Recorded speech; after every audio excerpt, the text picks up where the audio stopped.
सिद्धार्थ शनाया को सोफे पर पटक देता है और सीधे उसके ऊपर आकर लेट जाता है। गुस्से में उसके हाथों को अपने हाथों में फंसाकर उसे पूरी तरह से अपनी पकड़ में ले लेता है। शनाया सिद्धार्थ की इस हरकत से गुस्से में उसे घूरने लगती है। वो कुछ कहने ही वाली थी कि सिद्धार्थ उसे घूरते हुए कहता है, चुप, बिल्कुल चुप, तुम मेरी बात कभी क्यों नहीं सुनती? हाँ, यहाँ आई। सिद्धार्थ की बातों पर शनाया बस उसे चुपचाप देखती रहती है। उसे समझ नहीं आ रहा था कि सिद्धार्थ ऐसा व्यवहार क्यों कर रहा है। शनाया गहरी सांस लेते हुए कहती है, नहीं, तुम पहले मेरे हाथ छोड़। सिद्धार्थ शनाया को उसकी बात काटते हुए देखता है तो गुस्से में उसकी भौहें चढ़ जाती है। शनाया सिद्धार्थ के चेहरे पर गुस्सा देखती है और एक गहरी सांस लेते हुए कहती है, मिस्टर ओबेरॉय, आपको नहीं लगता कि हमारे बीच ऐसा कोई रिश्ता नहीं है? आपको मुझसे थोड़ी दूरी बनाए रखनी चाहिए, कहीं आपकी असिस्टेंट से बहस करने की नौबत न आ जाए, जैसे कि मुझे आपकी। सिद्धार्थ शनाया की बात चुपचाप सुनता है और थोड़ी देर उसे घूरता रहता है, फिर कहता है, अरे सच में, शायद मुझे लगता है कि जिसे तुम्हारा कॉल आया था वो तुम्हें याद कर रहा होगा, वहीं जाना है न तुम्हें अब? सिद्धार्थ की बात पर शनाया हाँ में सिर हिलाते हुए कहती है, आपने बिल्कुल सही समझा, अब हटिए मेरे ऊपर से। सिद्धार्थ शनाया की हाँ सुनकर और भी गुस्से में आ जाता है और उसे घूरते हुए कहता है, कौन है वो? और मैक्स जैसे नाम से किसी का नंबर सेव कर रखा है तुमने? मेरा नाम तो तुमने फ़ोन में इस तरह से नहीं सेव किया, तो ये क्यों? कौन है वो? क्या रिश्ता है तुम्हारा उसके साथ? सिद्धार्थ अपने चेहरे पर गुस्सा कम करने की कोशिश कर रहा था, पर उसके चेहरे से गुस्सा कम नहीं हो पा रहा था। अपनी भावनाओं को छिपाने वाला सिद्धार्थ शायद अपनी जलन को छिपाने में नाकामयाब हो गया था। सिद्धार्थ शनाया को देखते हुए कहता है, क्या तुम उसे डेट कर रही हो? शनाया ये सब चुपचाप देख रही थी और सुन रही थी। उसके चेहरे पर कोई भाव नहीं था, बस वह उसे घूर रही थी। तभी एक तेज आवाज के साथ केबिन का दरवाजा खुलता है और रियांश वहां चलता हुआ अंदर आता है। जैसे ही उसकी नज़र सामने जाती है, वह आश्चर्य से आंखें फाड़कर देखने लगता है और जल्दी से फ़ोन निकालकर फोटो खींचने लगता है। उसे ऐसा करते देख शनाया, जो कि सिद्धार्थ के नीचे लेटी थी, अचानक से सिद्धार्थ को जोर से धक्का देकर सोफे से नीचे गिरा देती है और खुद सोफे से उठकर खड़ी हो जाती है। सिद्धार्थ फर्श पर लेटा हुआ हैरानी से शनाया को घूरने लगता है और गुस्से में कहता है, तुम मुझे इस तरह कैसे धक्का दे सकती हो? सिद्धार्थ को देखते हुए कहती है, हाथों से, और रियांश जो वहीं खड़ा था उसे घूरते हुए अपनी खाने वाली नज़रों से देखने लगती है। रियांश शनाया की नज़रें खुद पर महसूस करता है तो दांत दिखाते हुए शनाया से कहता है, क्या हुआ? मैंने कुछ गलत किया क्या? तभी उसकी नज़र सिद्धार्थ पर जाती है, जो उसे खाने वाली नज़रों से घूर रहा होता है। दोनों की ऐसी न रियांश दोनों को देखते हुए कहता है, आप दोनों मुझे ऐसे क्यों घूर रहे हैं? क्या मैंने कुछ किया है? आप लोग चाहें तो मैं फ़ोटो भी डिलीट कर सकता हूँ। शनाया रियांश को देखते हुए कहती है, तुमसे मैं बाद में हिसाब लूंगी, और सिद्धार्थ को नज़रअंदाज कर वहीं फर्श पर पड़ा छोड़कर बिना कुछ कहे वहां से चली जाती है। सिद्धार्थ जो शनाया से उसे उठाने की उम्मीद कर रहा था, उसे जाते हुए देखकर उसका गुस्सा फूट पड़ता है। वह खड़ा होते हुए रियांश को घूरता हुआ कहता है, मैंने कहा था कि कोई भी शनाया को डिस्टर्ब नहीं करेगा और शनाया के अलावा कोई भी मुझसे मिलने नहीं आ सकता, तो वो दिया यहाँ कहाँ से आए? जैसे ही रियांश दिया का नाम सुनता है, वह आश्चर्य से आंखें फाड़कर सिद्धार्थ को देखता है और गला खंखारते हुए कहता है, क्या दिया यहाँ आई थी? भाभी के सामने? वो भी क्या भाभी ने आप दोनों को साथ में देखा? सिद्धार्थ उसे गुस्से से घूरते हुए कहता है, अब जाकर अपने खबरी से पता नहीं करोगे? सिद्धार्थ की इस बात पर रियांश अपना मुंह बंद कर लेता है और सिर झुकाकर मन ही मन कहता है, अगर भाई को पता चला कि भाभी को मैंने ऑफिस बुलाया था और ये सब हुआ तो भाई तो मुझे सीधा अफ्रीका ही भेज देगा। रियांश ये सब सोच ही रहा होता है कि सिद्धार्थ उसे घूरते हुए कहता है, तुम्हारी सज़ा तो पक्की है, लेकिन उससे पहले किसी और को सज़ा देनी है, चलो हिल चलते हैं। रियांश जैसे ही हिल सुनता है, वह हैरानी से कहता है, क्या हिल भाई? ऐसा क्या हो गया जो हिल जाना है? कोई बात क्या? ऑफिस में कुछ हुआ है? सिद्धार्थ केबिन से बाहर निकलते हुए कहता है, पता कर लो खुद। रियांश सिद्धार्थ के पीछे पीछे भागता हुआ मन ही मन कहता है। शिट रियांश, लगता है इस बार तूने बहुत ज्यादा गड़बड़ कर दी है, वरना भाभी ऐसे नहीं जाती। आखिर यहाँ हुआ क्या? ये कहते हुए रियांश किसी को कॉल करने लगता है। कुछ देर बाद एक सुनसान जंगल के अंदर कई काली गाड़ियां आकर रुकती हैं। एक गाड़ी में से जल्दी से एक बॉडीगार्ड निकलता है और दूसरी गाड़ी का दरवाजा खोल देता है। दरवाजा खुलते ही सिद्धार्थ अपनी गहरी और गंभीर शख्सियत के साथ बाहर आता है। सिद्धार्थ चारों ओर एक सरसरी नजर डालता है। पीछे की गाड़ी का दरवाजा खुलता है और रियांश बाहर आता है। जंगल के बीचों बीच एक छोटा, उस छोटे से घर में कई लड़कियां कैद थीं। सिद्धार्थ अपने बॉडीगार्ड को एक नज़र देखता है। बॉडीगार्ड तुरंत फर्श के एक कोने पर खड़ी लड़कियों को हटाता है। जैसे ही वह उन्हें हटाता है, वहां एक छोटा सा बटन नजर आता है। बॉडीगार्ड तुरंत उस बटन को दबा देता है। बटन दबाते ही फर्श के बीचों बीच एक दरार खुल जाती है। सिद्धार्थ, रियांश और वह बॉडीगार्ड तीनों अंदर चले जाते हैं। सिद्धार्थ सबसे आगे चल रहा था और जहां जहां से वह गुजर रहा था, वहां खड़े सारे बॉडीगार्ड अपने सिर झुकाकर उसे सलाम कर रहे थे। रियांश, जो सिद्धार्थ के पीछे पीछे चल रहा था, मन में सोचता हुआ कहता है, अब तो भगवान ही जाने कि उस बेचारे के साथ क्या होगा। उसे भाभी से पंगा नहीं लेना चाहिए था। भाभी जैसी प्यारी और स्वीट लड़की के साथ ऐसा। रियांश की यह बात उसके साथ चल रहे सिक्योरिटी हेड ने भी सुनी। सिक्योरिटी हेड को यह बात किसी मजाक से कम नहीं लगी, क्योंकि उसने शानाया को लड़ते हुए देखा था। उसे पता था कि अगर समय पर सिद्धार्थ वहां नहीं आता तो शायद शानाया प्रिया का खून कर देती, लेकिन सिद्धार्थ के वहां पहुंचने की वजह से शानाया ने प्रिया को छोड़ दिया था। फिर वह सिक्योरिटी हेड मन ही मन सो। एक अंधेरे कमरे में एक कुर्सी पर एक लड़की बेहोश पड़ी थी। उसके हाथ बंधे हुए थे। उसे कोई चोट नहीं लगी थी, लेकिन उसकी हालत इस वक्त बेहद खराब लग रही थी। सिद्धार्थ जाकर उस लड़की के सामने एक सोफे पर किसी राजा की तरह बैठ जाता है। वहीं सिक्योरिटी हेड और रियांश उसके पास खड़े रहते हैं। तभी कमरे का दरवाजा खुलता है और दो लड़कियां अंदर आती हैं, जिन्होंने सिर से पांव तक काले कपड़े पहने हुए थे। उनकी आंखों के अलावा कुछ भी नजर नहीं आ रहा था। वो लड़कियां एक गिलास उठाकर सीधा उस बंधी हुई लड़की के चेहरे पर फेंक देती हैं। जैसे ही वो ऐसा करती हैं, वो बंधी हुई लड़की अचानक झटका खाकर कौन है, कौन है चिल्लाती हुई जाग जाती है। वो बंधी हुई लड़की और कोई नहीं बल्कि प्रिया थी। सिद्धार्थ उसकी चीखें सुनकर अपनी ठंडी और गंभीर आवाज में कहता है, चुप, बिल्कुल चुप। प्रिया जैसे ही अपना चेहरा ऊपर उठाती है और सिद्धार्थ को देखती है, उसकी सिट्टी पिट्टी गुम हो जाती है। वो डरते हुए कहती है, बॉस, बॉस, आप बॉस, प्लीज़ मुझे जाने दीजिए, मैं जाकर मैम से माफ़ी मांग लूँगी, प्लीज़ सर, मेरे साथ ऐसा मत करिए। सिद्धार्थ उसे एक खतरनाक मुस्कान देते हुए कहता है, तुम्हें क्या लगता है अगर तुम ऐसा अभिनय करोगी तो मैं तुम्हें यहाँ से जाने दूंगा? हुम्म। प्रिया, जो अब तक चीख चिल्ला रही थी, अचानक चुप हो जाती है और उसे घूरने लगती है। वो सिद्धार्थ को घूरते हुए कहती है, तुम मेरे साथ ऐसा नहीं कर सकते हो। तुम जानते हो ना, हमारे दादाजी और तुम्हारे दादाजी कितने अच्छे दोस्त थे, फिर भी तुम मेरे साथ उस लड़की की वजह से ऐसा कैसे कर सकते हो? सिद्धार्थ उसकी बात को बीच में काटते हुए कहता है, वो कोई मामूली लड़की नहीं है, वो मेरी औरत है, मेरी रानी है, और तुम्हारी इतनी औकात नहीं है कि तुम उसके सामने खड़ी भी हो सको। और क्या कहा? तुम्हारे और मेरे दादाजी के अच्छे रिश्ते का ख्याल करो। जरा सोचो, अगर मेरे दादाजी को पता चला कि उनकी पोताभू के साथ ऐसा बर्ताव हुआ है, तो वो तुम्हारे और तुम्हारे परिवार का।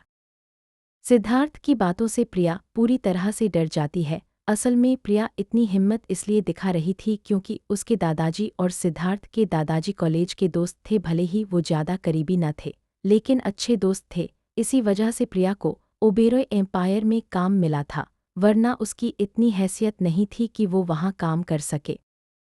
प्रिया ये सब याद करके अपने होठों को काटते हुए कहती है, सॉरी बॉस, अब से ऐसा नहीं होगा। और इससे पहले कि वो कुछ और कह पाती, सिद्धार्थ उसे अपने हाथ से इशारा करके चुप कराता है और कहता है, लेकिन अब गलती तो हो चुकी है और गलती की सज़ा की शुरुआत भी।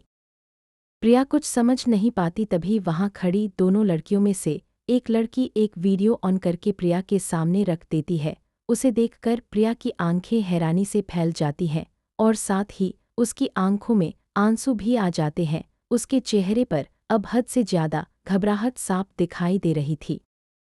घबराते हुए कहती है, ये न्यूज़ में ये क्या कह रहे हैं? हमारी कंपनी दिवालिया हो गई। कैसे? ये कहते हुए उसकी आंखों से लगातार आंसू बह रहे थे। प्रिया बस न्यूज़ को ही देखे जा रही थी, जहां बार बार देशमुख फैमिली बिजनेस के दिवालिया होने की खबर दिखा रहे थे। प्रिया के परिवार की हालत इस वक्त कुछ ठीक नहीं थी, लेकिन इतनी भी खराब नहीं थी। प्रिया रोते हुए सिद्धार्थ की ओर देखती है और कहती है, तुम ऐसा कैसे कर सकते हो? मेरे साथ क्यों किया? मैंने गलती की थी तो मेरी फैमिली के साथ ऐसा क्यों किया? सिद्धार्थ की ऐसी आवाज़ सुनकर प्रिया हैरान रह जाती है और घबराते हुए कहती है, आप कहना क्या चाहते हो? सिद्धार्थ प्रिया के सामने आकर खड़ा हो जाता है और उसे घूरते हुए कहता है, तुमने उसे अपने इन हाथों से नुकसान पहुंचाने की कोशिश की थी, है ना? सिद्धार्थ की इस बात से प्रिया डर जाती है और कहती है, तुम अब और क्या करने वाले हो? तुमने पहले ही मेरे साथ बहुत कुछ कर दिया है, अब और क्या करना चाहते हो? सिद्धार्थ उसे घूरते हुए कहता है, तुमने बहुत बड़ी गलती की है और सज़ा भी उतनी ही बड़ी होगी। सिद्धार्थ वहीं खड़ा उस लड़की से कहता है, अब क्या करने के लिए भी तुम्हें बताना पड़ेगा। सिद्धार्थ की ऐसी आवाज़ सुनते ही वो लड़की तुरंत सिर हिलाते हुए हामी भरती है और जल्दी से कमरे से बाहर चली जाती है। कुछ ही सेकंड में वो वापस आ जाती है। जैसे ही वो वापस आती है, उसके हाथ में एक प्लेट में मांस का टुकड़ा था। प्रिया जैसे ही ये देखती है, उसे कुछ समझ नहीं आता। वहीं रियांश और सिक्योरिटी हेड की नज़र उस मांस के टुकड़े पर जाती है और वे हैरानी से सिद्धार्थ को देखने लगते हैं। रियांश और सिक्योरिटी गार्ड एक दूसरे को देखकर घबराहट में अपना अपना धूप निगल जाते हैं।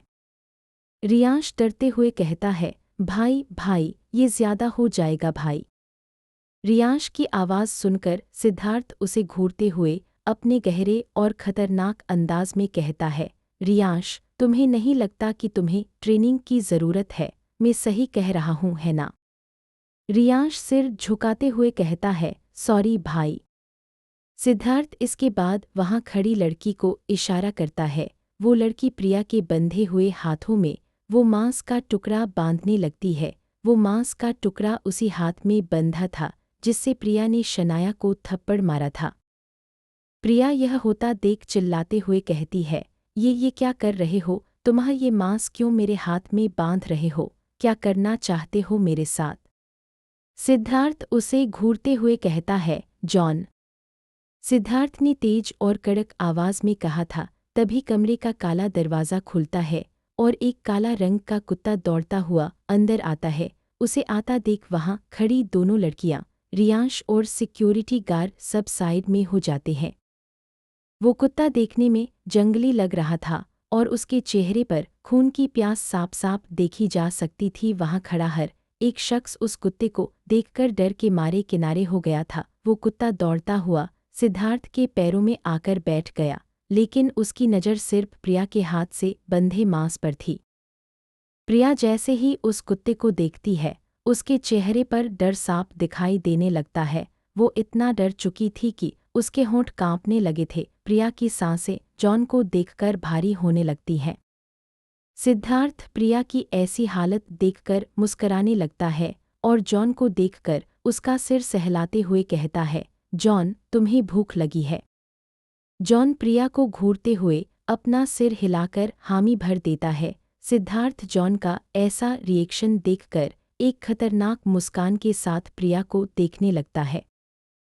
जॉन को सिद्धार्थ 5 साल पहले आर्मी से लेकर आया था। असल में सिद्धार्थ ने 3 साल आर्मी में कमांडर के तौर पर सेवा दी थी। वही सिद्धार्थ जॉन से मिला था। जॉन केवल सिद्धार्थ की बात सुनता था। आज तक कोई भी जॉन को काबू नहीं कर पाया, सिवाय सिद्धार्थ के। इसलिए आर्मी से वापस आते वक्त सिद्धार्थ जॉन को अपने साथ ले आया और उस दिन से जॉन हेल का राजा था। हेल में किसी की। सिद्धार्थ जॉन का सिर सहलाते हुए कहता है, जाओ जॉन, तुम्हारा खाना। सिद्धार्थ की बात सुनते ही जॉन प्रिया की तरफ तेजी से बढ़ने लगता है। प्रिया, जो अब तक डर के मारे कुछ बोल भी नहीं पा रही थी, जैसे ही जॉन को अपनी तरफ आता हुआ देखती है, तेज आवाज में चिल्लाते हुए कहती है, मैं सब बता दूंगी, प्लीज मुझे जाने दो। वहां खड़े बाकी सब लोग जैसे ही यह सुनते हैं, हैरानी और कंफ्यूजन के साथ प्रिया को देखने लगते हैं। सिद्धार्थ तेज आवाज में चिल्लाते हुए कहता है, रुको जॉन।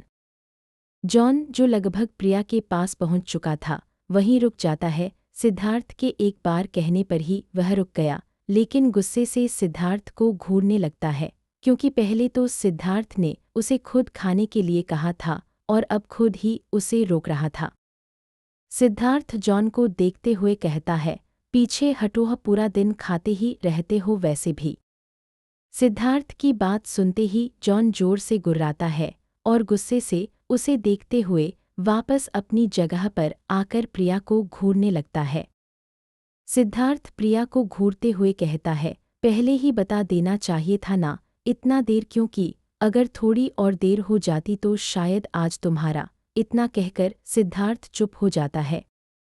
प्रिया हकलाते हुए कहती है, मैं सब कुछ बता दूंगी, मुझे छोड़ दो प्लीज़, मैं ये सब उसके कहने पर कर रही थी, वरना मेरी उसके साथ कोई दुश्मनी नहीं है।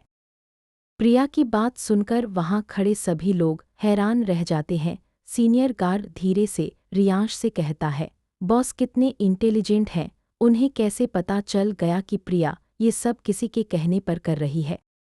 रियांश एक स्मर्क धूर्त मुस्कान के साथ कहता है, बहन से चालाकी अब उसे महंगी पड़ेगी। इस समय रियांश के चेहरे पर भी एक अजीब सी अभिव्यक्ति थी, बिल्कुल सिद्धार्थ जैसी निर्दयी। सिद्धार्थ अपनी लाल आंखों से घूरते हुए कहता है, इससे पहले कि जॉन की भूख और बढ़ जाए, जल्दी बताओ फिर। सिद्धार्थ की बात पर प्रिया जल्दी से कहती है, मुझे ये सब करने के लिए। उधर दूसरी तरफ शनाया अपनी कार में थी। उसके चेहरे पर इस वक्त बेहद गुस्सा था। शनाया गुस्से से अपनी गर्दन पर हाथ फेरने लग जाती है। ड्राइविंग सीट पर बैठा हुआ करण बार बार शनाया को देख रहा था। उसे समझ नहीं आ रहा था कि आखिर अंदर क्या हुआ जो शनाया इतनी गुस्से में थी। करण कुछ पूछता है, इससे पहले ही शनाया का फ़ोन बजने लगता है। शनाया अपने फ़ोन पर सीता जी, शनाया की आवाज़ में थोड़ा गुस्सा महसूस कर उससे कहती हैं, क्या हुआ शनाया बच्चा, सब ठीक है? शनाया बस एक गहरी सांस लेकर कहती है, नहीं मॉम, बस थोड़ा काम का प्रेशर है, आप बताइए कोई काम? शनाया की बात पर सीता जी परेशान होती हुई कहती हैं, नहीं बेटा, परेशान मत हो, अगर ज़्यादा कोई दिक्कत है तो तुम अपने भाइयों को बता सकती हो। शनाया अपनी माँ को चिंता में देखकर कहती है, नहीं नहीं मॉम, सब ठीक है, आप परेशान मत होइए। सीता जी शनाया के समझाने पर शांत हो जाती है। फिर शनाया अपनी माँ से पूछती है, मॉम क्या हुआ, आपने बताया नहीं? सीता जी शनाया से कहती हैं, शनाया आज फैमिली मीटिंग है और तुम्हें जल्दी आना होगा। शनाया सीता जी की बात सुनकर थोड़ी देर के लिए बिल्कुल चुप हो जाती है। शनाया की इस चुप्पी से सीता जी थोड़ी परेशान हो जाती हैं। वह थोड़ी देर बाद कहती हैं, क्या हुआ शनाया, कोई परेशानी है? शनाया एक सांस लेकर कहती है, मॉम क्या मेरा आना जरूरी है? शनाया की बातों से सीता जी थोड़ी और परेशान हो जाती हैं। शनाया की बात का जवाब देते हुए सीता जी कहती हैं, क्या हुआ शनाया, तुम नहीं आओगी? शनाया एक गहरी सांस लेकर कहती है, नहीं मॉम, मैं आऊंगी। शनाया के आने की बात सुनकर सीता जी खुश हो जाती हैं और जल्दी से कहती है, ओके बेटा, मैं सबको बता देती हूँ कि तुम आओगी, ओके। शनाया हम्म कहकर कॉल काट देती है और अपनी आंखें बंद कर लेती है। फिर शनाया ड्राइविंग सीट पर बैठे करण से कहती है, किसने कहा था उसे ऐसा करने को? उधर दूसरी तरफ प्रिया डरते हुए कहती है, प्लीज़ अब मुझे छोड़ दो, अब मैं उसे कभी परेशान नहीं करूंगी और ना ही उसके आसपास दिखेंगी, प्लीज़ मुझे माफ़ कर दो। सिद्धार्थ की आंखें लाल थीं। सिद्धार्थ वहां से बिना कुछ कहे जाते हुए कहता है, अलिया इसे सज़ा दो। वहीं दूसरी लड़कियों में से अलिया कहती है, ओके बॉस। सिद्धार्थ के पीछे पीछे रियांश हेड बॉडीगार्ड भी जाने लगता है, जो एक नज़र प्रिया को घूरता है और फिर सिद्धार्थ के पीछे भाग जाता है। कुछ देर बाद शनाया की कार एक मॉल के बाहर आकर रुकती है। शनाया काफ़ी गरिमापूर्ण तरीके से अपनी कार से निकलती है।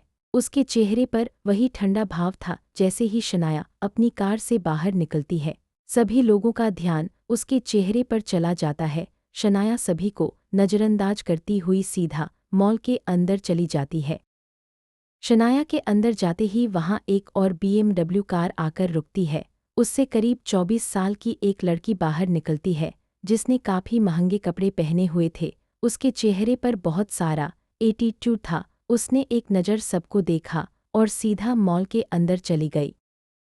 शनाया घूमते घूमते एक म्यूजिक इंस्ट्रूमेंट के शो रूम में गई। उसके अंदर आते ही वहाँ खड़े एक स्टाफ ने उसे वेलकम करते हुए कहा, वेलकम मैम। शनाया ने बस हल्के में सिर हिला दिया। स्टाफ ने शनाया का ऐसा रिएक्शन देखा तो उसे काफ़ी अजीब लगा, लेकिन उसने शनाया को थोड़ा नज़रअंदाज किया क्योंकि शनाया का आभा ऑरा काफ़ी प्रभावी लग रहा था और कोई भी बता सकता था कि वह कोई आम इंसान नहीं है। शनाया ने स्टाफ को पूरी तरह से नज़रअंदाज कर दिया और बस उस शोरूम में इधर-उधर घूमने लगी। वह हर एक इंस्ट्रूमेंट को देख रही थी। शनाया ये सब कर ही रही थी कि तभी उसकी नज़र एक वायलिन पर जाती है। जैसे ही वह उसे अपने हाथों में उठाने वाली होती है, तभी स्टाफ उसे रोकते हुए कहता है, आप इसे छू नहीं सकती। शनाया उसे देखते हुए कहती है, क्या मैं इसे देख भी नहीं सकती? शनाया की बात पर स्टाफ थोड़ा अजीब तरीके से कहता है, अगर आपको लेना होता तो आप अब तक ले चुकी होती, क्योंकि ये काफ़ी महंगा और पॉपुलर शोरूम था। यहाँ जो भी लोग आते थे वह बस एक नज़र डालते और इंस्ट्रूमेंट खरीद लेते थे। पर शनाया बस सभी इंस्ट्रूमेंट्स को देख रही थी, पर खरीद नहीं रही थी। इसलिए स्टाफ को समझ नहीं आ रहा था कि शनाया यहाँ करने क्या। शनाया उसे घूरते हुए कहती है, क्या यह तुम्हारे शोरूम का नियम है? शनाया की बात पर वह स्टाफ थोड़े अजीब तरीके से कहता है, अगर आपको कुछ नहीं लेना है तो आप यहाँ से जा सकती हैं, यहाँ समय बर्बाद न करें। शनाया कुछ कहने ही वाली थी कि उससे पहले वह स्टाफ उसे नज़रअंदाज करता हुआ दरवाजे की तरफ देखता है और कहता है, मिस सिंघानिया, आप कैसी हैं आप? सामने खड़ी लड़की काफ़ी एटीट्यूड से जवाब देती है, हमेशा की तरह अच्छी। स्टाफ मुस्कुराते हुए कहता है, आपका स्वागत है मैम, आप हमेशा से हमारे शो की बेस्ट कस्टमर रही हैं, आपका यहाँ बहुत स्वागत है। मिस सिंघानिया, जिसका नाम शिवांगी सिंघानिया था, स्टाफ की तारीफों पर मुस्कुरा देती है। स्टाफ अपनी बातों को आगे बढ़ाते हुए कहता है, तो मैम आप क्या लेंगी? आप वहाँ बैठिए, जो भी चाहिए वो आपके सामने पेश कर दिया जाएगा। आखिर आप हमारी वीआईपी मेंबर हैं और वीआईपी ट्रीटमेंट की आप हकदार हैं। शनाया दूर से यह सब बड़े आराम से देख रही थी। उसे सब कुछ समझ आ रहा था, पर अब उसके चेहरे पर गुस्सा आने लगा था। शनाया वहाँ खड़ी होकर सब कुछ देख रही थी कि यहाँ पर कैसे व्यवहार किया जा रहा था। उसे यह सब देखकर गुस्सा आ रहा था, लेकिन शनाया ने अपने गुस्से को काबू में रखते हुए शांति से सब देखना जारी रखा। शनाया अब भी पूरे शोरूम में घूम रही थी, तभी वहीं सोफे पर बैठी मिस सिंघानिया की नज़र शनाया पर जाती है। वह अजीब नज़रों से शनाया को देखने लगती है। यह वही स्टाफ थी जिसने शनाया को वायलिन छूने से मना किया था। वह स्टाफ शिवांगी के सवाल का जवाब देते हुए कहती है, अरे पता नहीं कौन है, बस तब से इधर-उधर घूम ही रही है, कुछ ले तो नहीं रही है, उल्टा और इंस्ट्रूमेंट्स को छूकर उन्हें गंदा कर रही है। शिवांगी एक व्यंग्यात्मक मुस्कान के साथ कहती है, उसे यहाँ बुलाओ। स्टाफ शिवांगी से कहती है, मैम आप जैसी रिच फैमिली की प्रिंसेस इस अजीब लड़की से कैसे बात कर सकती हैं? स्टाफ ऐसा इसलिए कर रही थी क्योंकि वह नहीं चाहती थी कि वहाँ कोई झमेला खड़ा हो। उसे शिवांगी का व्यवहार पता था, पर उसे शनाया भी पसंद नहीं आ रही थी क्योंकि वहाँ जितने भी लोग थे सबकी नज़रें बस शनाया की खूबसूरती पर ही जा रही थीं। शिवांगी स्टाफ को घूरते हुए कहती है, जितना कहा है वो करो। स्टाफ शिवांगी के गुस्से से घबरा जाती है और हाँ में सिर हिलाकर सीधा शनाया के पास चली जाती है। शनाया, जो कि पूरे शोरूम में घूम रही थी, सब कुछ नोटिस कर रही थी, पर कोई प्रतिक्रिया नहीं दे रही थी। जैसे ही स्टाफ उसे आवाज़ लगाती है, शनाया स्टाफ को अपनी ठंडी नज़रों से देखने लगती है। शनाया की ठंडी नज़रों से स्टाफ थोड़ी डर जाती है, आखिर वह भी शनाया मल्होत्रा थी। शनाया उसे देखते हुए कहती है, उम्मा। शनाया के आभा से वह स्टाफ एक मिनट के लिए भूल ही गई थी कि वह वहाँ क्या करने आई है। वह थोड़े अजीब तरीके से शनाया से कहती है, आपको मिस सिंघानिया बुला रही हैं, उनसे थोड़े तमीज़ से बात करना, वह काफ़ी रिच बैकग्राउंड से हैं और तुम। इतना कहकर वह स्टाफ शनाया को ऊपर से लेकर नीचे तक घूरने लगती है। शनाया उसकी नज़रों को अच्छे से समझ रही थी। शनाया अपने एटीट्यूड में कहती है, कौन है मिस सिंघानिया? कोई बिजनेस वूमन, कोई पॉलिटिशियन, कोई म्यूजिशियन? कौन है? मैं तो नहीं जानती। स्टाफ शनाया की ऐसी बातें सुनकर उसे गुस्सा और हैरानी दोनों हो रही थी। उसे समझ नहीं आ रहा था कि कोई इतना बेवकूफ़ कैसे हो सकता है। स्टाफ गुस्से से कहती है, तुम जानती भी हो किसके बारे में ऐसा बात कर रही हो? वह इस देश की 5 सबसे अमीर फैमिली में से एक की बेटी है। शनाया व्यंग्यात्मक तरीके से अपनी एक भौं उठाकर हंसते हुए कहती है, ओह, तो वह एक अमीर परिवार की बेटी है, बस खुद की कोई पहचान नहीं। EWWW। शनाया का ऐसा एक्शन देखकर स्टाफ को सदमा ही लग गया था। तभी वहां एक तेज आवाज़ आई। शनाया और वह स्टाफ दोनों उसी दिशा में देखने लगे। सामने शिवांगी गुस्से में शनाया को देख रही थी। वह उसे देखते हुए कहती है, तुम्हारी हिम्मत कैसे हुई मेरे बारे में ऐसा बोलने की? शिवांगी गुस्से में शनाया को बस घूर रही थी। शनाया ने उसी एटीट्यूड के साथ कहा, क्या मैंने कुछ गलत कहा? शनाया की बात पर शिवांगी और गुस्से में हो जाती है और उसे देखते हुए कहती है, तुम्हारी इतनी औकात है जो तुम मेरे बारे में कुछ कह सको? जानती भी हो तुम किससे बात कर रही हो? शनाया उसे घूरते हुए कहती है, क्यों, कौन हो तुम जो तुम्हें मैं जानूं? शिवांगी उसे गुस्से से घूरते हुए कहती है, तुम्हें पता नहीं है तुम किससे बात कर रही हो, इसलिए ऐसा बोल रही हो। मैं तुम्हें इस शहर ही नहीं बल्कि इस देश से भी निकाल फेंक सकती हूँ। शनाया काफ़ी दिलचस्पी के साथ अपनी एक भौं उठाते हुए कहती है, वाह, इंटरेस्टिंग, चलो फिर इस खुशी में मुझे यहाँ से बस निकाल कर दिखा दो। इस शोरूम से भी अगर तुम मुझे निकाल सकी तो मैं मान जाऊंगी कि तुम एक पावरफुल लड़की हो। शनाया ने काफ़ी उकसा दिया था शिवांगी को। शिवांगी का चेहरा गुस्से से भर चुका था। शिवांगी ने शनाया को घूरते हुए चिल्लाकर कहा, मैनेजर को बुलाओ।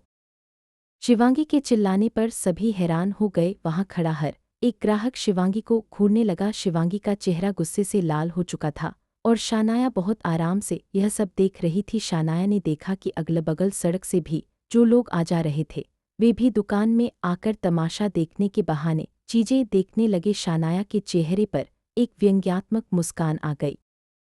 स्टाफ शिवांगी को शांत करते हुए कहती है, मैम, कृपया आप शांत हो जाइए, मैं इसे यहाँ से निकाल देती हूँ। शनाया स्टाफ की बात पर उसे देखते हुए कहती है, अच्छा, किस आधार पर मुझे निकालोगी? चोरी, कोई सामान तोड़ने के जुर्म में, किस अपराध में?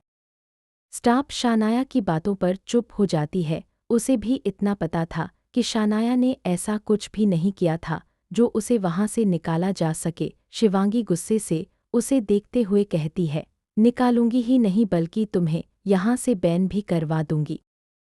शनाया हंसते हुए कहती है, वाह, ब्रावो, शानदार, मैं इंतजार कर रही हूँ, जल्दी करो। तभी वहाँ मैनेजर आता है। वह शिवांगी को देखते हुए अभिवादन करता है और कहता है, मिस सिंघानिया, आप? शिवांगी मैनेजर को देखते हुए कहती है, इसे बैन कर दो। मैनेजर को कुछ समझ नहीं आता। जैसे ही वह शिवांगी के दिए हुए इशारे की तरफ देखता है वह हैरान रह जाता है। जैसे ही मैनेजर की नज़र शिवांगी के किए हुए इशारे की तरफ जाती है वह हैरानी से देखने लगता है और एकदम हैरान चेहरे के साथ शनाया को देखता है। शनाया मैनेजर को ही अपनी एक भौं उठाकर देख रही थी। मैनेजर शिवांगी की तरफ देखते हुए कहता है, मैम, इन्होंने आपके साथ क्या किया है? शिवांगी मैनेजर की बात पर गुस्से से शनाया को देखते हुए कहती है, इसने मुझे बदनाम किया है और मुझे गुस्सा दिलाया है, इसलिए मैं चाहती हूँ कि तुम इसे यहाँ से बैन कर दो। मुझे यह लड़की आज के बाद यहाँ दिखनी नहीं चाहिए। शिवांगी की बात पर शनाया उसे देखते हुए कहती है, अच्छा, तो चलो बताओ कि तुम हो कौन? यहाँ एक VIP कस्टमर के अलावा क्या तुम इस शोरूम की ओनर हो? शनाया की बात पर शिवांगी उसे गुस्से से घूरने लगती है। जाहिर सी बात थी कि शिवांगी चाहे जो भी हो पर वह यहाँ फिलहाल एक शोरूम की ओनर के अलावा कुछ नहीं थी। शिवांगी शनाया की बातों से अब पूरी तरह से नाराज हो चुकी थी और उसे अब हद से ज्यादा गुस्सा आ रहा था। शिवांगी गुस्से में मैनेजर को घूरते हुए कहती है, तुम इसे यहाँ से बैन कर रहे हो या नहीं? मैनेजर शनाया की तरफ डरते हुए देखता है। शनाया मैनेजर को देखते हुए कहती है, तो बताओ मैनेजर, तुम्हारी ओनर ने कोई ऐसा रूल बनाया है जहां पर नॉर्मल कस्टमर और एक वीआईपी कस्टमर को अलग अलग समझा जाए? शनाया की बातों से मैनेजर डर जाता है और सिर हिलाते हुए जल्दी से कहता है, नहीं नहीं, ऐसा कोई भी रूल नहीं बनाया हमारी ओनर ने। शनाया एक तंज भरी मुस्कान के साथ कहती है, पर यहाँ का कुछ स्टाफ तो ऐसा कर रहा है, तो अगर ओनर ने ऐसा कोई नियम नहीं बनाया तो क्या तुम यह सब करवाते हो? मैनेजर ने फिर से ना में सिर हिला दिया। मैनेजर चुपचाप शनाया के हर सवाल का जवाब दे रहा था। वहाँ खड़ा हर एक शख्स हैरान था। वही स्टाफ जो शिवांगी के साथ थी, वह मैनेजर को देखते हुए कहती है, सर आप इसकी बातों का जवाब क्यों दे रहे हैं? इसे यहाँ से निकाल दीजिए। यह यहाँ न तो कुछ खरीद रही थी, बस यहाँ से वहाँ घूम रही थी, और न ही इसमें इतनी तमीज़ है कि किससे कैसे बात की जाए। शनाया यह सब बड़े आराम से सुन रही थी। वहीं मैनेजर के चेहरे पर अब पसीना आने लगा था। स्टाफ अपनी बातों को जारी रखते हुए कहती है, इसने हमारी वीआईपी मेंबर की बेइज्जती की और उन्हें नाराज़ किया। मैनेजर यह सब सुनते ही डर के मारे तेज आवाज में चिल्लाता है और स्टाफ को चुप कराते हुए कहता है, बस चुप हो जाओ, अब एक शब्द मत बोलना। और यह क्या लगा रखा है? बंद करो और निकालो। अगर यहाँ से कोई निकलेगा तो वह है मिस सिंघानिया। मैनेजर की बात सुनकर सब हैरान हो गए, खासकर शिवांगी। उसे अब मैनेजर पर भी हद से ज्यादा गुस्सा आ रहा था। मैनेजर ने आज से पहले उसे कभी ऐसा ट्रीट नहीं किया था। उसे हमेशा यहाँ हाई क्लास ट्रीटमेंट मिला था, लेकिन आज एक लड़की के लिए मैनेजर उससे इस तरह बात कर रहा था। यह शिवांगी सिंघानिया कैसे बर्दाश्त कर सकती थी? शिवांगी उसे घूरते हुए कहती है, आखिर तुम मुझे यानी कि शिवांगी सिंघानिया को यहाँ से बाहर निकल जाने के लिए कह रहे हो? तुम्हें पता भी है ये मॉल किसका है? यह मेरी फैमिली का मॉल है। मैं अभी चाहूँ तो यहाँ से तुम्हारी इस दुकान को निकलवा सकती हूँ, बस एक फ़ोन पर। और तुम मुझे यहाँ से जाने के लिए कह रहे हो? कौन है तुम्हारी ओनर? बुलाओ उसे, मुझे उससे अभी इसी वक्त बात। मैनेजर शिवांगी की तरफ देखते हुए कहता है, उन्हें बुलाने की कोई ज़रूरत नहीं है। शिवांगी मैनेजर की बात पर उसे देखते हुए कहती है, अच्छा क्यों? क्या वह मुझसे बात नहीं कर सकती? क्या वह मुझसे डरती है? मैं उसे माफ़ कर सकती हूँ, बस उसे यहाँ बुलाओ। मैनेजर के साथ खड़े बाकी लोग भी शिवांगी को अजीब नज़रों से देखने लगे। माफ़ी ओनर, मैनेजर सीधा सवाल करता है। शिवांगी अपने बालों को ठीक करती हुई कहती है, हाँ बिल्कुल, यहाँ पर कुछ ऐसे नियम हैं जो मुझे बिल्कुल पसंद नहीं है, तो अगर वह उन्हें बदल दे और मुझसे माफ़ी मांगे कि उसने तुम्हारे जैसे स्टाफ को रखा है, तो मैं ऐसा कुछ नहीं करूँगी। यह शॉप यहाँ इस मॉल में रह सकती है। मैनेजर को अब मन ही मन हंसी आने लगी थी शिवांगी की बातों पर। सिर्फ मैनेजर ही नहीं बल्कि वह स्टाफ भी अजीब महसूस कर रही थी, जो उसे सपोर्ट कर रही थी। उन्हें समझ नहीं आ रहा था कि उन्होंने शिवांगी को सपोर्ट करके कहीं कोई गलती तो नहीं कर दी। असल में यह शोरूम एक म्यूज़िक इंस्ट्रूमेंट का शोरूम था, जहां पर बेहतरीन म्यूज़िक इंस्ट्रूमेंट्स रखे हुए थे। इसका ओनर कौन था, किसी को नहीं पता था। इसे द पर्ल की शुरुआत कुछ साल पहले ही की गई थी, जब एक बेहतरीन सिंगर ने वर्ल्ड बेस्ट सिंगर का अवार्ड जीता था। तब उसने इस ब्रांड का नाम अनाउंस किया था। किसी को नहीं पता था ये किसका ब्रांड है, लेकिन द पर्ल के म्यूज़िक इतने मशहूर इंस्ट्रूमेंट्स के हब को बंद करने की बात शिवांगी कर रही थी, जिसे सोचकर ही किसी को हंसी आ जाए। शनाया काफ़ी समय से यह सारा ड्रामा देख रही थी। वह कुछ देर सोचकर शिवांगी के सामने जाकर खड़ी हो जाती है और उसे घूरते हुए कहती है, कहो। शिवांगी शान्या को घूरते हुए कहती है, क्या मतलब कहो? मैंने यहाँ की ओनर को यहाँ बुलाया है, वही मिस्ट्री ओनर जिसने अपना चेहरा तक दुनिया के सामने नहीं दिखाया। क्या इतनी बुरी दिखती है? शान्या बस एकटक शिवांगी को देखे जा रही थी। शिवांगी शान्या को यहाँ से न हटता देख उसे घूरते हुए कहती है, यहाँ क्या घूर रही हो? हटो यहाँ से। शान्या शिवांगी को कुछ न। शिवांगी मैनेजर को देखते हुए कहती है, कहाँ है तुम्हारी ओनर? मैनेजर कुछ नहीं कहती, बस शान्या को देखने लगती है। शिवांगी गुस्से से मैनेजर पर चिल्लाते हुए कहती है, इसकी तरफ क्या देख रहे हो, ये थोड़ी है ओनर। इतना कहते हुए शिवांगी रुक जाती है और शान्या को आराम से देखने लगती है। शिवांगी अपना चेहरा सामान्य करती हुई आराम से सवाल करती है, क्या तुम हो? इसके बाद शान्या शिवांगी को इग्नोर कर सीधे स्टाफ को घूरने लगती है। स्टाफ शान्या की उस समय की बात सुनकर ही उसके चेहरे पर पसीना और डर आ गया था। उसे अब डर लगने लगा था कि कहीं शान्या उसे यहाँ से निकाल न दे। वो कैसे अपनी ही कंपनी की ओनर के साथ ऐसा बर्ताव कर सकती थी। उसे अब खुद पर ही गुस्सा आ रहा था। स्टाफ डरते हुए शान्या के पैरों में बैठ जाती है। ओह, शान्या एक तंज भरे अंदाज में कहती है, ओह, वीआईपी मेंबर को स्पेशल ट्रीटमेंट देने का मतलब है कि सामान्य ग्राहकों को बेकार ट्रीट करना? क्या यही सिखाया है यहाँ पर? शान्या की बात पर स्टाफ डरते हुए माफ़ी मांगते हुए कहती है, सॉरी मैम। शान्या उसे घूरते हुए कहती है, क्या तुम्हें ये भी लगता है कि तुम्हें माफ़ी मिल जाएगी? शान्या के ऐसा पूछने पर तरफ देखने लगती है शिवांगी। स्टाफ को अपनी तरफ देखता देख शान्या को घूरते हुए कहती है, तुम इसे यहाँ से क्यों निकाल रही हो? कैसी बॉस हो तुम?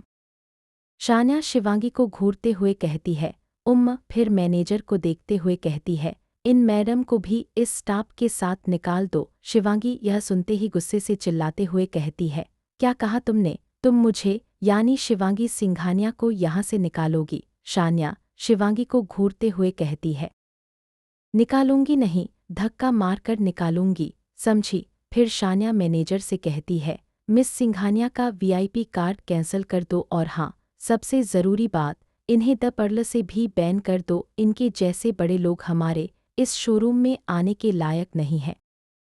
आंगी गुस्से में शान्या को उंगली दिखाते हुए कहती है, तुम्हें तो मैं अभी बताती हूँ। इतना कहकर जैसे ही वो किसी को कॉल करने वाली थी कि उसके फ़ोन की रिंग बजने लगती है। शिवांगी गुस्से में फ़ोन को बिना देखे ही उठा लेती है। सामने वाले की बात सुनने के बाद उसके चेहरे पर एक अलग तरह की मुस्कान आ जाती है और वो सामने शान्या को अपनी सटीक मुस्कान से देखते हुए वहीं खड़ी स्टाफ शिवांगी को रोकने की कोशिश करती है तो शिवांगी उसे एक लात मारते हुए वहां से जाती है और कहती है, get lost you beach. Staff जैसे ही शिवांगी के मुंह से ये सुनती है उसकी आंखों में आंसू आ जाते हैं। उसकी आखिरी उम्मीद भी जाते हुए उसे दिखने लगती है। शान्या फर्श पर पड़ी स्टाफ को घूरते हुए कहती है, तुम्हें मैं कोई सज़ा नहीं दे रही, तुम्हारी बस यही सज़ा है कि आज तक की अपनी सारी इंसेंटिव्स लो और यहाँ से निकल जाओ। वो स्टाफ गिड़गिड़ाते हुए कहती है, क्या तुम ये चाहती हो कि मैं तुम्हें भी बैन करवा दूँ? शान्या की बात पर वो स्टाफ कुछ नहीं कह पाती, बस रोते हुए अपना सिर झुका लेती है। शान्या मैनेजर को घूरते हुए कहती है, तुम्हारी 2 महीने की सैलरी में कटौती करती हूँ। शान्या का ये बयान सुनकर मैनेजर डरते हुए कहता है, प्लीज़ मैम, ऐसा न करे, मेरी क्या गलती थी? शान्या उसे घूरते हुए कहती है, ऐसा फालतू स्टाफ हायर मैंने किया, ये तुमने किया है ना? शान्या का ऐसा ताना सुनकर मैनेजर चुप हो जाता है और सिर झुका लेता है। शान्या सबको घूरते हुए देखती है, फिर अपने चेहरे पर एक रहस्यमयी मुस्कान लगाकर पूरे एटीट्यूड के साथ वहां से निकल जाती है। शान्या शोरूम से निकलते ही किसी को कॉल करती है और कहती है, वहां पर जो भी थे सबके फ़ोन से सारी वीडियोज़ और फोटोज़ डिलीट करवा दो। शान्या की बात सुनकर फ़ोन की दूसरी तरफ बाइक चलाते हुए करण कहता है, ओके बॉस। शान्या इतना कहकर कॉल कट कर देती है। शान्या ने कॉल काटा ही था कि तभी उसे एक और कॉल आती है। जैसे ही शान्या कॉल पिक करती है उसके चेहरे पर अलग अलग भाव आने लगते हैं। एक खूबसूरत महल जो पूरा सफ़ेद रंग का था, उस महल के बाहर खूब सारे बॉडीगार्ड खड़े थे। महल के गेट से अंदर प्रवेश करते ही वहां पर 2 घोड़ों की मूर्तियां थीं जो वहां रहने वालों की शान शौकत को दर्शा रही थी। बीच में एक खूबसूरत फव्वारा था जो उस महल की सुंदरता को और बढ़ा रहा था। महल के चारों ओर सुनहरी घास लगी थी जिसे देखकर ऐसा लग रहा था जय उस महल के बाहर एक चमचमाती नीले रंग की कार आकर रुकती है। शानाया के चेहरे पर कोई भाव नहीं था, बस वह एकटक उस महल को देख रही थी। शानाया की आंखों पर चश्मा लगा हुआ था जिससे उसके चेहरे और आंखों के भाव को समझना मुश्किल था। शानाया बस उस महल को देखती जा रही थी।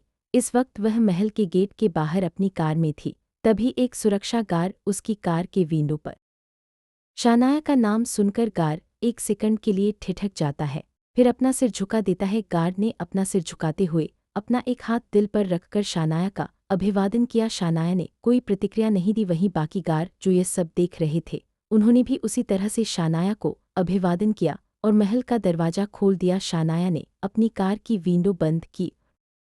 शानाया अपनी कार से निकलकर एक नज़र फिर से पूरे महल को देखती है और अंदर जाने लगती है। जहाँ-जहाँ से वह गुजर रही थी, वहाँ तैनात सारे बॉडीगार्ड शानाया को उसी तरीके से अभिवादन कर रहे थे। शानाया ने उन पर ज्यादा ध्यान नहीं दिया। महल के अंदर एक बड़े से हॉल में कई लोग बैठे हुए थे। उन लोगों को देखकर कोई भी कह सकता था कि वे कितने समृद्ध परिवार से थे, पर वहाँ एक चीज सबसे अजीब थी। वहाँ बैठे आधे लोग काले वस्त्र पहने हुए थे तो आधे सफ़ेद वस्त्र, जैसे दो विपरीत पक्ष हों। इस वक्त वहाँ का दृश्य बिल्कुल ऐसा ही लग रहा था। वहाँ बैठी एक खूबसूरत लड़की जिसने सफ़ेद गाउन पहना हुआ था, वह सबको देखते हुए कहती है, आज मॉल में एक लड़की ने मेरे साथ दुर्व्यवहार किया और ऊपर से मुझे अपने शोरूम से बैन भी कर दिया। वहीं बैठे एक सज्जन जिन्होंने सफ़ेद बिजनेस सूट पहना हुआ था, वह उस लड़की की बात पर कहते हैं, क्या उसे ये नहीं बताया तुमने कि तुम किस परिवार से हो? उस सज्जन की बात उस लड़की के चुप हो जाने पर सब उसकी तरफ देखने लगे। वहीं एक सफ़ेद क्लासी साड़ी में बैठी हुई एक महिला बोलती है, क्या उसने? आगे बोलो शिवांगी। वह सफ़ेद गाउन में बैठी हुई लड़की और कोई नहीं बल्कि शिवांगी सिंघानिया थी, सिंघानिया परिवार की बेटी। शिवांगी अपना सिर झुकाते हुए कहती है, उसने कहा कि वह किसी सिंघानिया परिवार को नहीं जानती और न ही जानना चाहती है, उसे कोई दिलचस्पी नहीं है। शिवांगी अपने मन की सारी बातें बोलने लगी ताकि उसकी असलियत से परिवार शानाया को और परेशान कर सके। शिवांगी अपनी बातों को आगे बढ़ाते हुए कहती है, उसने ये भी कहा कि मेरी कोई औकात नहीं है। मैं उस शोरूम में दोनों दादाजी के पसंदीदा वाद्य यंत्र लेने गई थी, पर वहाँ तो। यह कहते हुए शिवांगी का चेहरा लटक जाता है। उसके चेहरे पर दुनिया भर की मासूमियत और उदासी झलक रही थी। वहीं सोफे पर बैठे हुए काले वस्त्रों में एक बुजुर्ग सज्जन कहते हैं, कहाँ गई थी तुम? क्या तुम ताजमहल गई थी? शिवांगी उनकी बात सुनते हुए कहती है, जी दादाजी, मैं ताजमहल ही गई थी। आज मैंने वहाँ पर उनकी असली मालिक से मुलाकात की थी और उसी ने ये सब कहा। शिवांगी की बात सुनकर वहाँ बैठे एक व्यक्ति कहते हैं, तुम कौन से मॉल गई थी शिवांगी? उसकी बात का जवाब देते हुए शिवांगी कहती है, पैराडाइज। पैराडाइज देश के टॉप 5 मॉल में से एक है। यहाँ अलग अलग तरह के महंगे ब्रांड्स हैं। शिवांगी की बात सुनकर वह व्यक्ति कहते हैं, तुम्हें पता है ना, यह मॉल हमारे परिवार के अंडर आता है, तो तुमने यह उसे क्यों नहीं बताया? शिवांगी फिर से अपना सिर झुकाते हुए कहती है, उसे बिल्कुल भी फर्क नहीं पड़ता कि मैं कौन हूँ। उसने कहा कि हमारी उसकी नज़र में कोई औकात नहीं है। वही व्यक्ति फिर से कहते हैं, एक शोरूम की मालिक होकर इतना एटीट्यूड कि 2 अमीर परिवारों से पंगा ले रही है, यह दिलचस्प है। कौन है वह? क्या तुमने उसका नाम पता किया? शिवांगी कुछ जवाब देती इससे पहले ही वहाँ बैठे एक बुजुर्ग सज्जन कहते हैं, कितनी घमंडी लड़की है वह, उसने हमारे परिवार को न जानने की बात कैसे कह दी? कौन होगा इस देश में जो सिंघानिया परिवार को न जाने? पूरा देश जानता है हमें। वहीं काले बिजनेस सूट में बैठे व्यक्ति हंसते हुए कहते हैं, देखो राजेश सिंघानिया, एक शोरूम की मालिक ने तुम्हारे परिवार का नाम जानने से इनकार कर दिया, क्या यह शर्म की बात नहीं? इस पर सामने बैठे हुए सफ़ेद बिजनेस सूट वाले सज्जन कहते हैं, शांत हो जाओ तुम। और रही बात उस लड़की की जिसने हमारी पोती के साथ साथ हमारे परिवार की भी बेइज्जती की है, उसे हम छोड़ेंगे नहीं। इतना कहते हुए वह किसी को कॉल लगाते हैं और कहते हैं, पता करो किसने आज शिवांगी को परेशान किया था, उसे तुरंत यहाँ लेकर आओ। इससे पहले कि वह आगे कुछ और कहते, वहाँ एक तेज और ठंडी आवाज़ आती है, वह यहाँ है।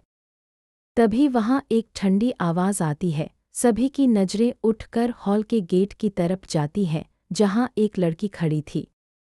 ऊपर से नीचे तक काले कपड़े पहने हुए थे और चेहरे पर काले गॉगल्स लगाए हुए थे। उसका ऑरा वहाँ बैठे सभी लोगों से बिल्कुल अलग और काफ़ी खतरनाक था। जैसे ही सभी की नज़रें उस लड़की पर पड़ी, सभी हैरानी से उसे देखने लगे। वहीं बैठे काले बिजनेस सूट में एक बुजुर्ग व्यक्ति ने कहा, मेरी क्वीन आ गई। सभी गेट पर खड़ी उस लड़की को देख रहे थे। तभी वहाँ आज इसी महल में फैमिली मीटिंग होनी थी, जहां काले कपड़े पहने हुए सभी लोग मल्होत्रा परिवार के थे, तो वही सफ़ेद कपड़े पहने हुए लोग सिंहानिया परिवार के थे। सिंहानिया परिवार मल्होत्रा परिवार का समधी था। सीताजी सिंहानिया परिवार की बड़ी बेटी थी, जिनकी शादी मल्होत्रा के बड़े बेटे यानी राम जी से कराई गई थी, परिवार की दुश्मनी को खत्म करने के लिए। लेकिन शिवांगी का ऐसा कहते ही वहां बैठे ध्रुव और कबीर तेज आवाज में कहते हैं, mind your language Shivangi. Shivangi जैसे ही यह सुनती है, वह गुस्से से दोनों को देखते हुए कहती है, ध्रुव, कबीर, तुम दोनों मुझ पर चिल्ला रहे हो इस लड़की की वजह से। कौन है ये लड़की? क्या ये तुम्हारे लिए इतनी ज़रूरी है? कबीर और ध्रुव अजीब नज़रों से शिवांगी को देखते हुए कहते हैं, वह हमारी बहन है। शिवांगी गुस्से से कहती है, तुम्हारी एक ही बहन है, नताशा, जो कि यहीं सामने बैठी हुई है, तो फिर तुम इस बिच। इससे आगे वह कुछ कह पाती कि दोनों भाई चिल्लाते हुए कहते हैं, वह शनाया है, शनाया मल्होत्रा, मल्होत्रा परिवार की असली बेटी। कबीर की यह बात सुनकर दरवाजे पर खड़ी शनाया की तरफ सब देखने लगे। सभी की आंखों में हैरानी थी, सबकी नज़रें शनाया के खूबसूरत चेहरे पर अटक गई थी। वहीं बैठी नताशा जैसे ही यह सुनती है, उसकी मुट्ठियां कस जाती हैं और उसकी आंखें गुस्से से लाल हो जाती हैं, क्योंकि कबीर ने बड़े आराम से शनाया को मल्होत्रा परिवार की असली बेटी के तौर पर घोषित कर दिया था, बिना उसके बारे में एक बार सोचे। यह बात नताशा के दिल में बहुत दर्द कर रही थी और साथ ही उसे काफ़ी तेज़ गुस्सा भी आ रहा था। वहीं शनाया दूर से यह सब देख रही थी। सीताजी शनाया को देखते हुए कहती हैं, शनाया, इधर आओ। शनाया अपने एटीट्यूड के साथ सबके सामने आकर खड़ी हो जाती है और बस एकटक वहां बैठे सफ़ेद सूट में उस बुजुर्ग आदमी को घूर रही थी। वहीं बैठे दादाजी, जो कि सीताजी के पिता हर्षराज सिंहानिया थे, उसे देखते हुए कहते हैं, मिलो, यह है मेरी पोती शनाया। इससे आगे कुछ कहने वाले थे कि सामने बैठे हर्षराज सिंहानिया कहते हैं, शनाया कपूर। यह सुनते ही सभी अजीब नज़रों से शनाया को देखने लगे। उन्हें समझ नहीं आ रहा था कि आखिर दादाजी ने शनाया का नाम शनाया कपूर कैसे लिया। वहीं खड़ी शनाया अपने गॉगल्स हटाते हुए एक किंग साइज सोफा पर बैठती है और कहती है, तो कैसे हैं मिस्टर हर्षराज सिंहानिया? शनाया की यह बात सुनकर वहां बैठे सभी लोग चौंक गए, क्योंकि आज तक किसी की हिम्मत नहीं हुई थी कि कोई हर्षराज सिंहानिया को उनके नाम से पुकारे। सबको लगा कि अब हर्षराज सिंहानिया गुस्सा करेंगे, लेकिन इसके उलट वह मुस्कुराते हुए कहते हैं, मैं पहले की ही तरह हैंडसम, जवान और मस्त हूँ। शनाया इसी बात पर उन्हें ऊपर से नीचे तक स्कैन करती है और कहती है, हैंडसम। शनाया को ऐसा खुद को देखते हुए और फिर उसका ऐसा रिएक्शन देखकर सामने बैठे हर्षराज सिंहानिया थोड़े अनकंफर्टेबल होते हुए कहते हैं, ऐसा मत देखो, मुझे डर लगता है। शनाया उन्हें ब्लैंक एक्सप्रेशन के साथ देखती हुई कहती है, डर और मुझसे? सीरियसली? सामने बैठे हर्षराज सिंहानिया यानी शनाया के नानाजी उसे किसी छोटे बच्चे की तरह अपना सर हिलाते हुए कहते हैं, बिल्कुल देखो, तुम्हारी ये आंखें बिल्कुल तुम्हारे पापा जैसी हैं। गुस्सैल इतना कहकर वह राम जी को घूरने लगते हैं। वहीं राम जी ऐसा खुद को घूरते हुए जब उन्हें देख जी ने उसे वहां से डांट कर भगा दिया था और आज वह खुद अपनी कलेक्शन में से बिना कहे वाइन दे रहे हैं। असल में हर्षराज जी की वाइन कलेक्शन की चर्चा पूरे देश में थी। ये कहा जाता है कि हर्षराज जी ने अपनी कलेक्शन में देश और दुनिया की सबसे बेहतरीन और पुरानी वाइन का भंडार रखा हुआ है। जैसे ही सभी लोग यह सुनते हैं, वे चौंक जाते हैं। दादाजी ताना मारते हुए कहते हैं, क्या बात है हर्ष, आज अपनी वाइन के खजाने में से खुद वाइन दे रहे हो? हर्षराज जी दादाजी को घूरते। दादाजी इस बात पर गुस्से से अपनी मुट्ठियां कस लेते हैं। शनाया यह सब बड़े आराम से देख रही थी। तभी जैसे ही वह कुछ कहने वाली होती है, जैसे ही शनाया कुछ कहने वाली होती है, शिवांगी गुस्से से चिल्लाते हुए कहती है, यहाँ क्या हो रहा है? यह सब आप सभी इस लड़की के लिए ऐसा कैसे कर रहे हैं? शिवांगी के इस तरह तेज चिल्लाने पर वहां बैठे हर्षराज सिंघानिया उसे देखते हुए कहते हैं, यह कैसी बातें कर रही हो तुम शनाया से? शिवांगी, क्या तुम मैनर्स भूल गई हो? शिवांगी गुस्से से कहती है, दादू, यह वही लड़की है, वही है ये द पीक की ओनर जिसने मेरी बेइज्जती की थी। सभी लोग शनाया को देख रहे थे। शनाया बहुत ही शालीनता से कहती है, शिवांगी, शिवांगी सिंघानिया तो तुम हो, मेरी प्यारी बहन।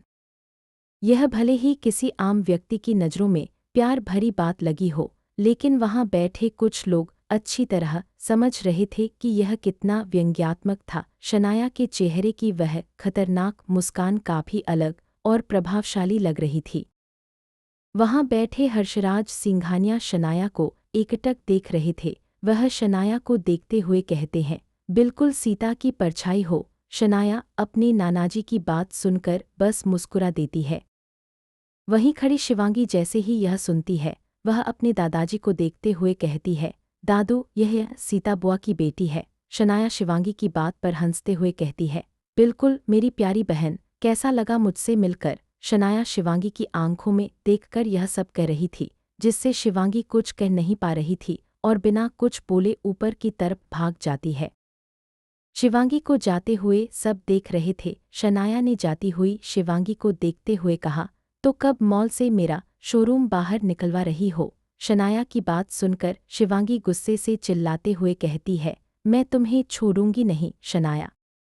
शनाया शिवांगी को सुधारते हुए कहती है, शनाया मल्होत्रा हूँ मैं, शनाया नहीं। शिवांगी गुस्से से अपनी मुट्ठियां भींचते हुए कहती है, देख लूंगी तुम्हें। शनाया मुस्कुराते हुए कहती है, आई एम वेटिंग।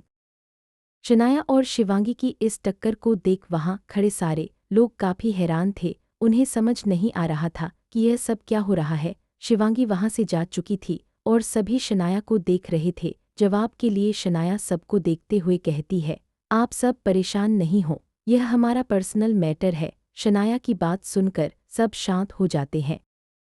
शनाया को हर्षराज देखते हुए कहते हैं, अपने बाकी परिवार वालों से नहीं मिलोगी। शनाया हाँ में सिर हिला देती है। शनाया के हाँ में सिर हिलाते हुए देख वहां बैठी हुई एक औरत जो सफ़ेद रंग की एक फैंसी साड़ी पहने हुई थी, उसे देखते हुए कहती है, इधर आओ शनाया। शनाया उन्हें देखती है। उनका नाम आयेशा सिंघानिया था। आयेशा सिंघानिया परिवार की बड़ी बहू थी। जितनी प्यारी बातें करती है उतनी ही प्यारी भी है। आयेशा की ही बेटी शिवांगी है, लेकिन दोनों में ज़मीन आसमान का फर्क है। शनाया चुपचाप उनके पास जाकर खड़ी हो जाती है। कुछ सेकंड ऐसे ही खड़े रहने के बाद वह अपने घुटनों पर उनके पास बैठ जाती है। शनाया का ये इशारा देखकर वह उसके माथे पर अपना हाथ फेर देती है और उसे उठाते हुए कहती है, वहाँ नहीं, यहाँ बैठो। इतना कहते हुए वह शनाया को अपने बगल में बैठा लेती है। आयेशा जी एक 45 साल की खूबसूरत और शाली। आयेशा जी मुस्कुराते हुए कहती है, शनाया कैसी हो मेरी बच्ची, मैं तुम्हारी मामी हूँ। शनाया उनके हाथों पर अपना हाथ रखते हुए कहती है, मैं बिल्कुल ठीक हूँ, आप कैसी हैं। शनाया की बात पर आयेशा जी मुस्कुराते हुए कहती हैं, बिल्कुल मस्त, और जब से मुझे पता चला है कि तुम आई हो तब से मैं और अच्छी हो गई हूँ। हमें लगा नहीं था कि हम कभी तुम्हें ढूंढ पाएंगे, लेकिन किस्मत। शनाया उनकी बात पर मुस्कुरा देती है। वहीं दादाजी आयेशा की बात पर कहते हैं, किस्मत के साथ साथ उसका हक भी उसे यहाँ लेकर आया है। एक ताज अपना हकदार खुद ढूंढ ही लेता है। हर्षराज जी की बात पर सब उन्हें देखते रह जाते हैं। सबकी नज़रें खुद पर देखकर वह बस मुस्कुरा देते हैं। वहीं बैठे हुए एक सफ़ेद कोट में करीब 50 साल का एक शख्स कहता है, तो मिस शान्या मल्होत्रा, क्या हम भी आपसे बात कर सकते हैं।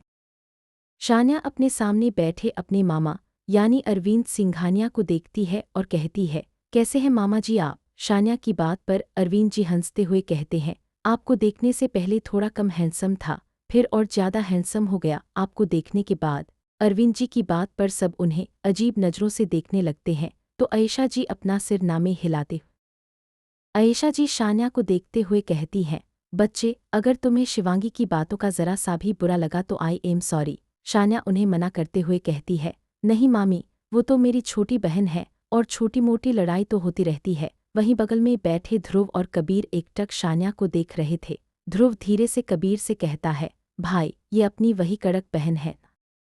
दादाजी के बगल में बैठे राम जी कहते हैं, अरे मैं जब जोक करता था तब मुझे कहती थी, डेड आप जोक करते हुए बिल्कुल फनी नहीं लगते, और अभी इसे अरविंद के जोक पर कैसे हाहा करके हंस रही थी। वो चारों लोग एक दूसरे से वही बातें कर रहे थे। तभी वहां बैठा हुआ